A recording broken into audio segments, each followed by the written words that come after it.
نحمده ونصلي على رسوله الكريم بسم الله الرحمن الرحيم. We greet you on this, the 15th day of the month of Dhul Qa'adah of the year 1445 from the ancient and famous city of Fes in Morocco with Assalamu alaikum wa rahmatullahi wa barakatuh. I am honored to be here today, and largely because of the effort of my dear student Samir Khan, who is connected through his mother's sister, with the family of my dear teacher of blessed memory, Maulana Dr. Muhammad Fadlur Rahman Ansari, rahimahullah. It is the first time I'm coming to Morocco, and we thank Allah who has made this visit possible. What Samir has been doing is studying Islamic eschatology and teaching Islamic eschatology. And he has already attracted a number of others who are willing to learn and to study Islamic eschatology. Not only is he teaching Islamic eschatology and studying it, but he is living here now in Fes, and he is willing to assist all those who want to make hijrah and leave Britain, for example. He was living in Britain. I was born in Britain. But he left Britain, he married a Moroccan girl, and he's here living in Fes. And today I went with him for the Salatul Jummah in a beautiful masjid which was packed to capacity. And I then drove around in Fes, and we saw that there is a possibility for people who want to make hijrah out of Europe to come to Fes. And he was willing to assist them in making that move to Morocco. So we are happy to be with Samir today. It's my honor to be able to assist others, particularly in the West, who would like to make hijrah to Morocco, to Fez. This is where Allah has brought me, and we are establishing a community here of muhajirun, immigrants, and ansar, helpers. Just like in the seerah, the lifetime of the Prophet Muhammad sallallahu alayhi wa ala alihi wa sahbihi wa sallam, we invite you to Fez, marhaban bikum, and may Allah subhanahu wa ta'ala allow us to raise the kalima of la ilaha illallah, the kalima of truth and justice. Barakallahu feekum. Assalamu alaikum wa rahmatullahi ta'ala wa barakatuh. MashaAllah. Samir would like to make some comments on my book which I wrote many, many years ago, Jerusalem in the Quran. Over to you, Samir. I would like to read a short passage from Sheikh Imran Hussein's book entitled Jerusalem in the Quran, and ask him for some comments on this particular passage of his book in light of current events.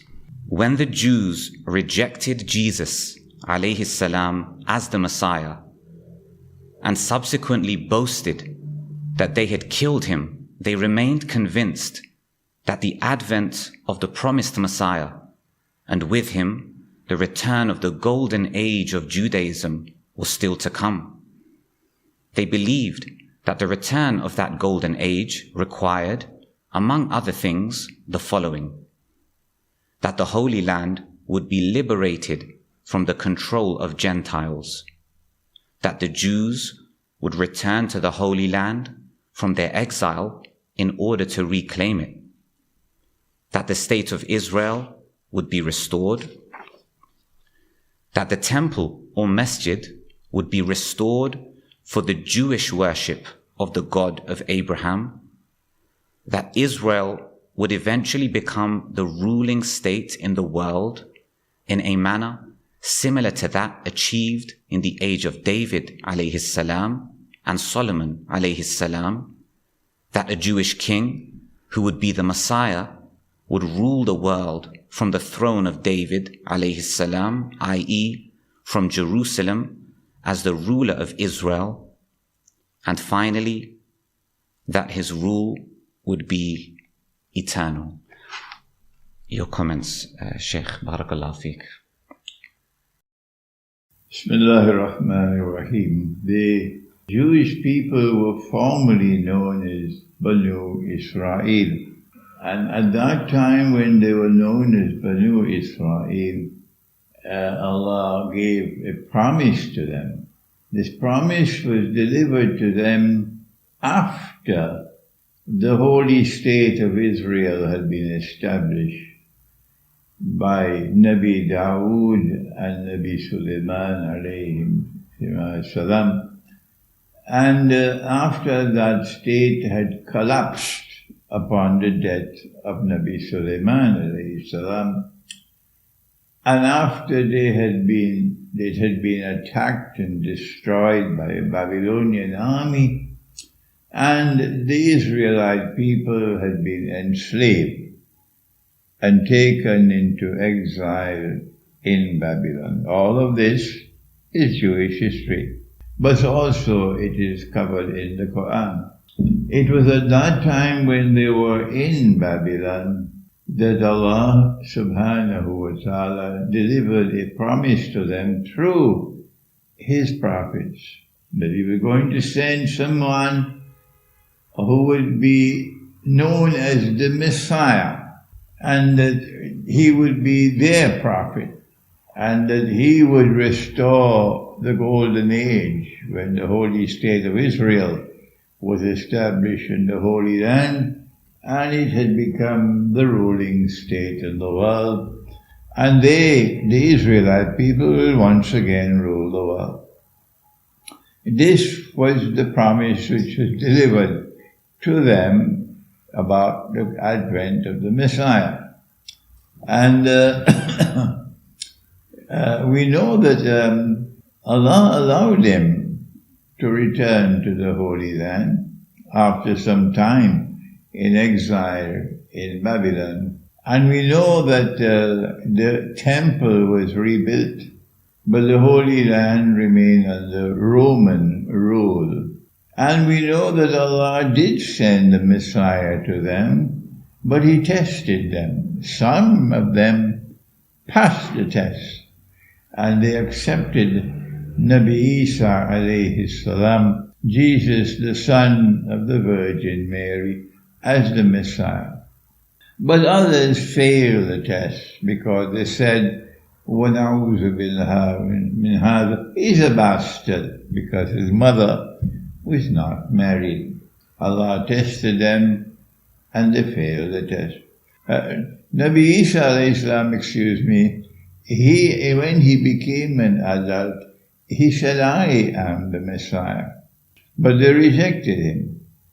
They rejected him among other reasons because Allah tested them, as I said earlier, and they failed the test. And so they rejected him as the Messiah, and they believe that the Messiah is still to come. And that's where we took up that passage in the book. They are still waiting for the Messiah to come 2,000 years later. It is a cardinal article of faith for these people that Allah's promise must be fulfilled, the Messiah must come. After the attempted crucifixion, Allah no longer refers to them as Banu Israel. No. Now they are divided into two. One part of Banu Israel, which accepted Nabi Isa alayhi salam as the Messiah, they are now known as Nasara, the Christians. And I have explained elsewhere why Allah used the term Nasara for them and what's the meaning of Nasara. And the other part which rejected him as the Messiah was now known as Al-Yahud. Al-Yahud. And the English translation will be Jews.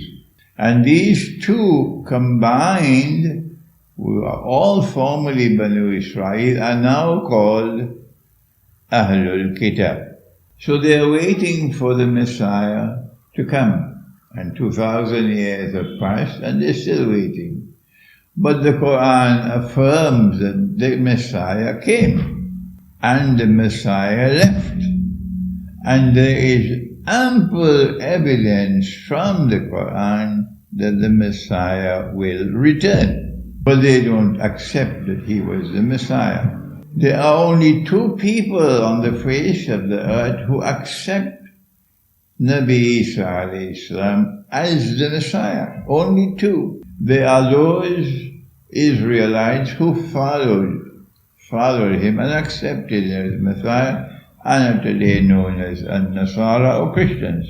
And there is the Ummah of Muhammad, Allah's blessing be upon him, who because of the Quran, they also accept him as the Messiah.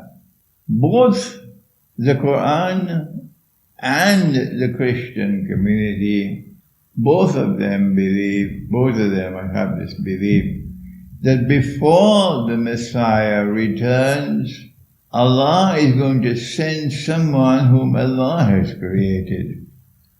And he's an evil being. Can Allah create an evil being?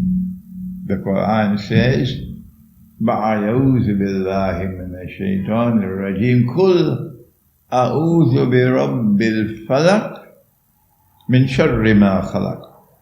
Yes, the Quran has affirmed that Allah can create evil, and if He can create evil, then He can create an evil being. And that evil being, our Prophet has described him as Al-Masih al-Dajjal. Dajjal, the evil being who has a PhD in deception and who wants to impersonate the Messiah. So he's the great pretender, the great impersonator. And he will be sent into the world, and he will make his appearance as a human being eventually, just before the true Messiah is to come. And when the true Messiah comes, he's going to kill this false Messiah. And now what we have is a process known as logical deduction. It is a part of the process of thinking that we should be able to deduce matters logically. That is part of the process of thinking, logical deduction. And Allah Ta'ala has affirmed again and again in the Quran that He sent the Quran لِقَوْمِ يَتَفَكَّرُونَ. He sent the Quran to people who think. And He condemns those who don't think. إِنَّ الشَّرَّ الدَّوَّابِ عِنْدَ اللَّهِ الصُّمُّ الْبُكْمُ الَّذِينَ لَا يَعْقِلُونَ. That the worst creatures with Allah are the deaf and the dumb who don't think. So we have the right to think, and we have the right to engage in logical deduction. But when we do so, the sheep and the cattle who refuse to think, show me the hadith, show me the hadith, show me the hadith, we don't have time to waste with them. So if the Messiah is to come, and He is to restore the holy state of Israel in the Holy Land, and rule from that holy state of Israel, the Jews believe that one of the first things He will have to do, because the Holy Land is under Muslim rule for more than 1,000 years, one of the first things He will have to do is to liberate the Holy Land for the Jews. Has this happened as yet? Unless you're eating your couscous and going home and sleep, of course everybody would know. that the modern Western world, the Western civilization, led by Britain, did achieve that. They first of all launched something known as the Crusades. And then after several crusades, it was a British general who led a British army with many Muslims fighting faithfully behind him in that army, to their eternal shame and disgrace. And they defeated the Ottoman Empire, and that General Allenby, when he entered Jerusalem, he said, today the Crusades have ended. And so the Western world, led by Britain, did succeed in liberating the Holy Land from Muslim rule. Number two, not only must the Holy Land be liberated, but since Allah had expelled the Jews and banned them from returning, the Jews must first be brought back to the Holy Land. And in the Quran we know that it is Gog and Magog who will take a people back to a town which Allah destroyed. And we have identified that as Jerusalem.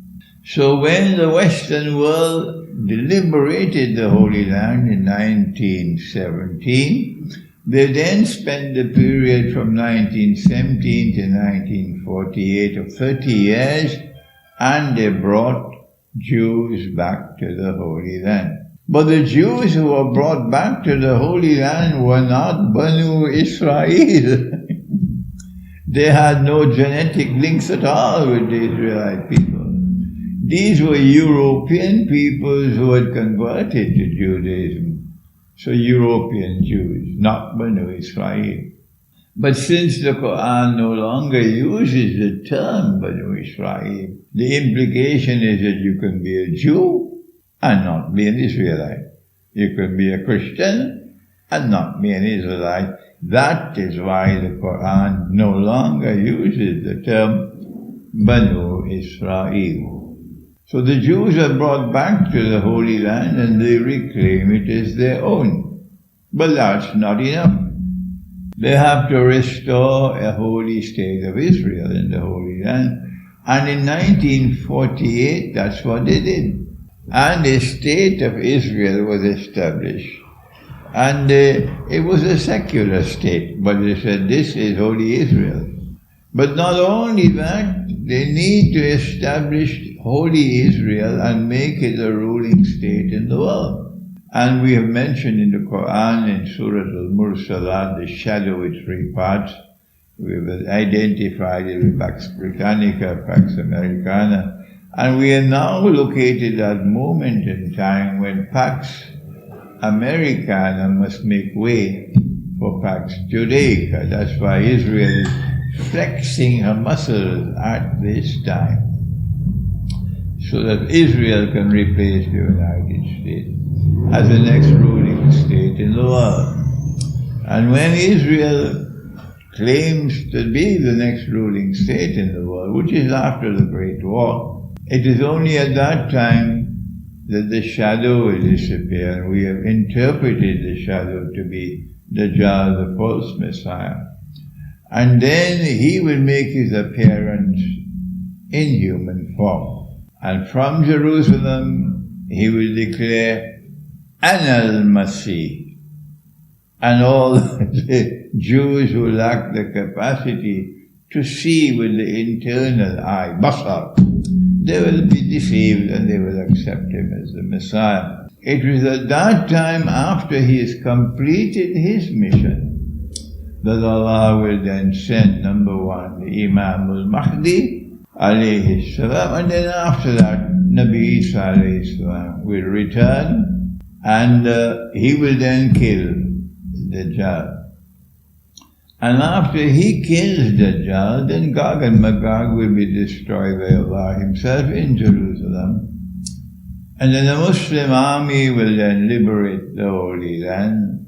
It will come from Khorasan, Our Prophet say, when that army marches from Khorasan, no one will be able to stop it.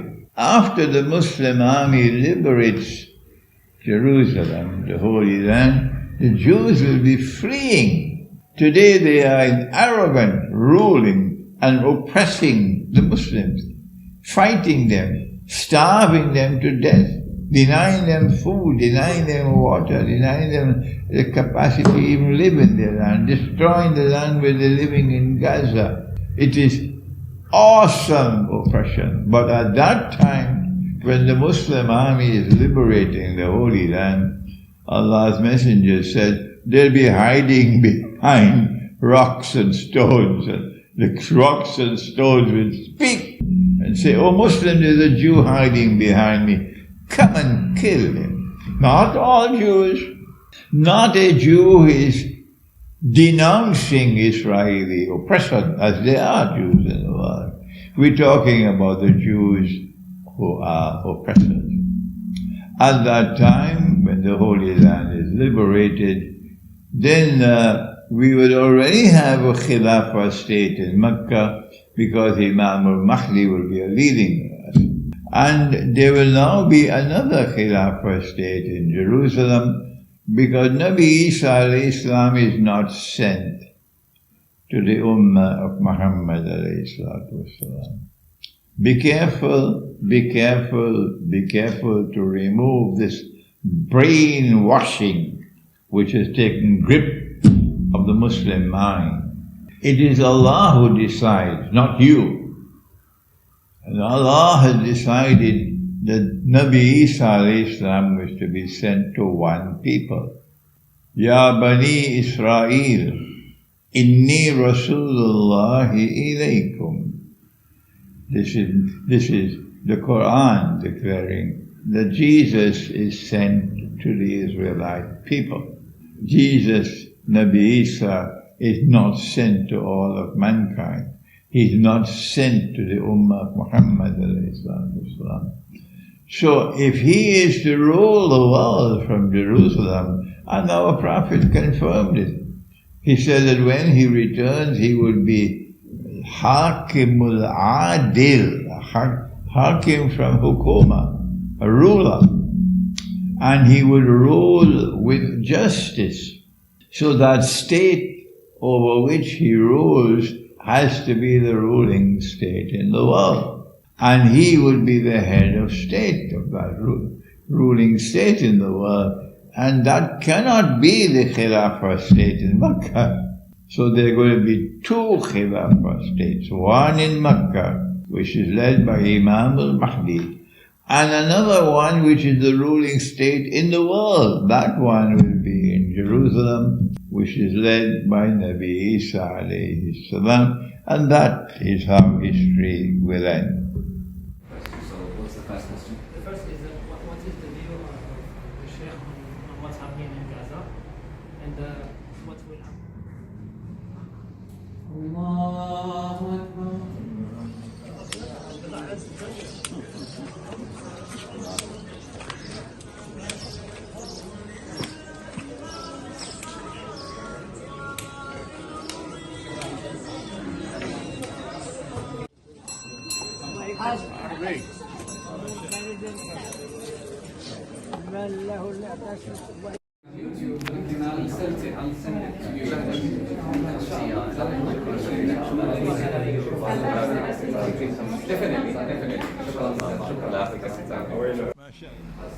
And what do you think would happen after this genocide?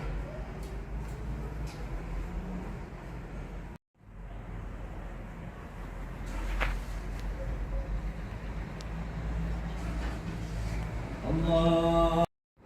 For instance, and I believe the classic case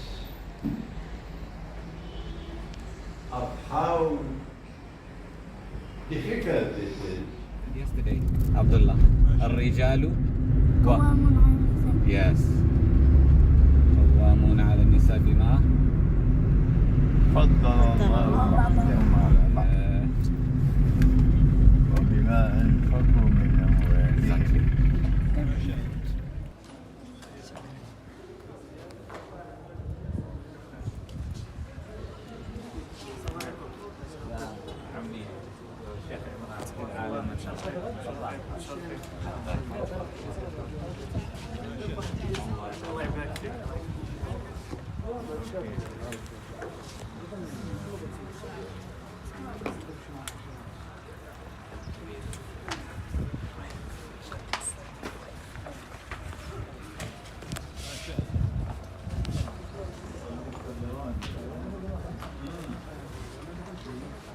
Ma, fa şaka.